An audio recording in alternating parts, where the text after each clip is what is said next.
নমস্কার বন্ধুরা, মিল মেলোডি চ্যানেলে তোমাদের প্রত্যেককে জানাই স্বাগত। আশা করে নিচ্ছি তোমরা সবাই ভালো আছো, সুস্থ আছো। যদিও জানি এই পরিস্থিতিতে ভালো থাকা বা সুস্থ থাকাটা এখন আমাদের কাছে খুবই একটা চ্যালেঞ্জ হয়ে দাঁড়িয়েছে। তাই এই বর্তমান পরিস্থিতির পরিপ্রেক্ষিতে আজ আমি একটা রেসিপি নিয়ে হাজির হয়েছি তোমাদের জন্য। সেটা হলো আয়ুর্বেদিক কাড়া। এটা একটা ইমিউনিটি বুস্টিং ড্রিঙ্ক, যেটা কিনা আমি একদমই বাড়িতে অ্যাভেলেবেল মানে সহজলভ্য কিছু উপকরণ দিয়ে বানিয়ে তোমাদের দেখাবো। দেখো, আমাদেরকে এখন সুস্থ থাকতে গেলে এই ইমিউনিটিটাকে কিন্তু একদম ভালো করে চাঙ্গা করে রাখতে হবে। তো সেটা করতে গেলে এই রেসিপিটা কিন্তু মাস্ট। তো তোমরা দেখো, এখানে আমি একটা সসপ্যান নিয়ে নিয়েছি, গরম করতে দিয়ে দিয়েছি। গ্যাসের ফ্লেম জ্বালিয়ে আমি 2 কাপ জল এখানে দিয়ে দিচ্ছি গরম করার জন্য। প্রথমেই একটা কথা বলে দিচ্ছি, পুরো রান্নাটা কিন্তু মানে পুরো রেসিপিটা কিন্তু লো ফ্লেমে হবে।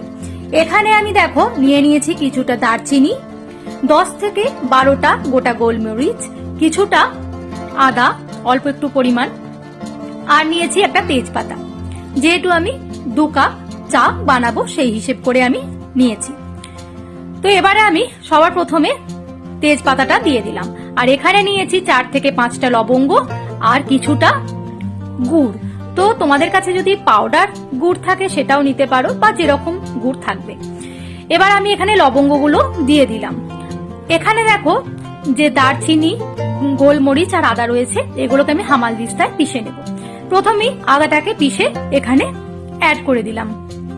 এবার দেখো, গোলমরিচ আর দারচিনিও আমি হামাল দিস্তায় গুঁড়ো করে নিয়েছি।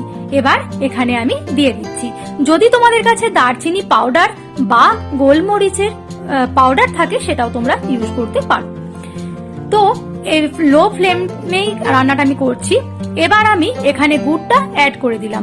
এখানে কিন্তু চিনি ইউজ করা যাবে না, দিলে তোমরা দিতে পারো, কিন্তু বেসিক্যালি এখানে গুড়টাই ইউজ করা হয়। তো এবার এটাকে আমি একদম লো ফ্লেমে ফুটতে দিয়ে দিয়েছি। 3 থেকে 4 মিনিট ফুটবে এটা একদম লো ফ্লেমে। ফ্লেম কিন্তু জোর মানে হাই করা যাবে না। এবারে গ্যাসের ফ্লেমটা আমি অফ করে দিয়ে একটা ঢাকনা দিয়ে দিলাম। প্রথমত ঢাকনাটা দিয়ে 3 মিনিট পর্যন্ত ওয়েট করতে হবে। 3 মিনিট হয়ে গেছে দেখো।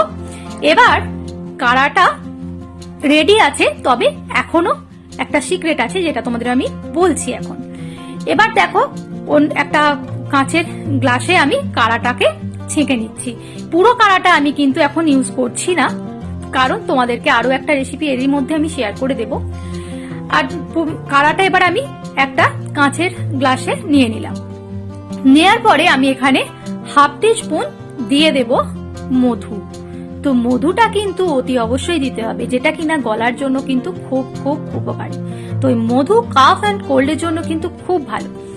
তো যে কোনো রকম কাফ অ্যান্ড কোল্ড বা এই উইন্টারের সময় তোমরা বলতে পারো, উইন্টার সিজন চেঞ্জে, তো এটা কিন্তু খুব ভালো। এই কাড়াটা কিন্তু খুবই উপকারী। আর বাকি তো এখনকার যা পরিস্থিতি চলছে সেটা তো কথাই নেই।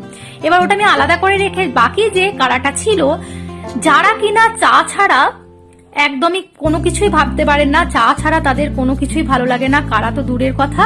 তো সেক্ষেত্রে তোমরা এইভাবে বাকি কাড়াটার মধ্যে অল্প একটু কাড়াটাকে ফুটতে দিয়ে 2 মিনিট ফুটিয়ে নিয়ে আবার হাফ টিস্পুন চা পাতা দিয়ে এইভাবে ঢাকা দিয়ে 3 মিনিট রেখে দেবে, তাহলেই হয়ে গেল। এটা তোমাদের তাহলে চা কাম কাড়াও হয়ে গেল। এবার দেখো, এবার দুটো আমি আলাদা করে তোমাদের দেখাচ্ছি। এবার চা পাতা দিয়ে যেটা আমি বানিয়েছি সেটা এবার আর একটা কাপে আমি ঢেলে দিয়ে দিচ্ছি। তো যাদের মনটা সবসময় চা চা করে, চা ছাড়া কিছু তারা ভাবতেই পারে না, তারা কিন্তু এইটা তারা ইউজ করতে মানে খেতে পারে। তারা এইভাবে কাড়া ডাইরেক্ট করে তার মধ্যে চা পাতা দিয়ে এটা ইউজ করতে পারে। তো ভিডিওটি যদি তোমাদের ভালো লেগে থাকে তাহলে অতি অবশ্যই লাইক, শেয়ার, সাবস্ক্রাইব করতে ভুলো না। কমেন্ট বক্সে কমেন্ট করে জানিও তোমাদের কেমন লাগলো এই রেসিপিটি। সবাই খুব ভালো থেকো, সুস্থ থেকো।